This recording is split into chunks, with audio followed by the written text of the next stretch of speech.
Chapter 4 midterm review. What we're dealing with is the coordinate plane and different parts right before we started graphing lines and writing equations for lines. So what they have here is they've given us an actual coordinate plane.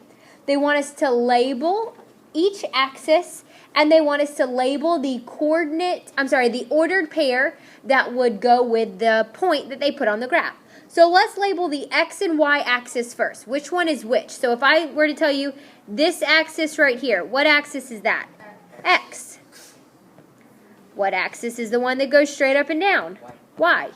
And then this ordered pair, or what would be the ordered pair that would go with this point right here? Zachary? 6, -2. 6, -2. Very good.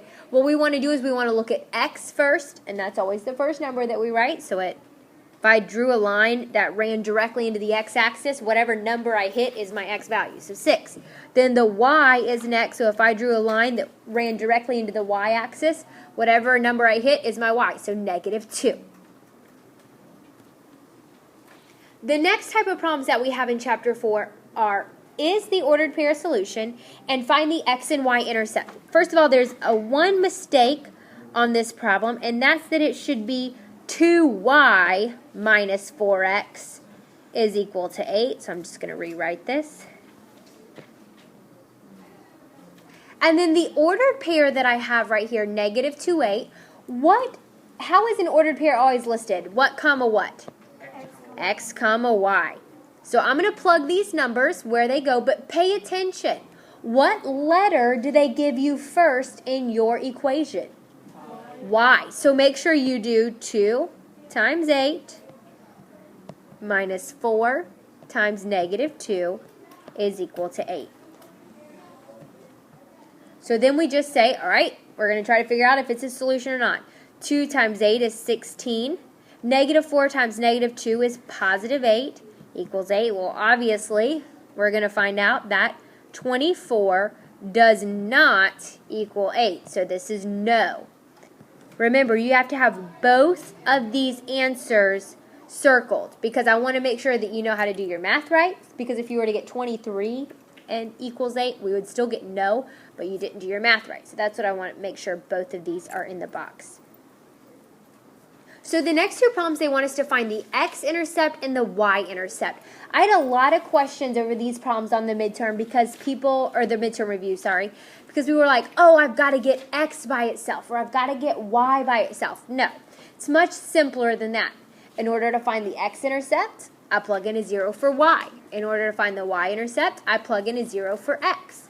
And then I just solve for the variable that's left. So let's look at this first one. Find the x-intercept. So what letter am I plugging in a 0 for? Zachary? Y. So I've got 0 equals 4 minus x. What would I do to get x by itself? Vincent? You would either subtract 4 or add x. Okay, subtract 4, or we could add x, either one. So now I've got -4 equals -x. Then what would I do? You just cancel out the negatives. Divide by -1, and x is equal to 4. So I know this is my x-intercept. Now, when I'm talking about x-intercept, what is an x-intercept? Does anybody remember? What would that represent? Caitlin?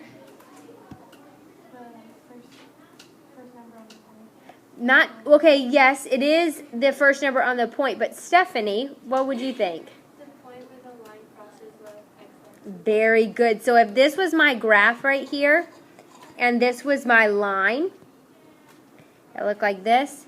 This line has an x-intercept of 4 because it's where the line crosses the x-axis. Okay, so if I were to have the y-axis, what letter am I going to plug in a 0 for? The y-intercept. So 3 times 0 minus 27 equals -3y. 3 times 0 is 0. -27 equals -3y. What would I do now? You would divide by -3 on both sides. Very good. And what does y equal?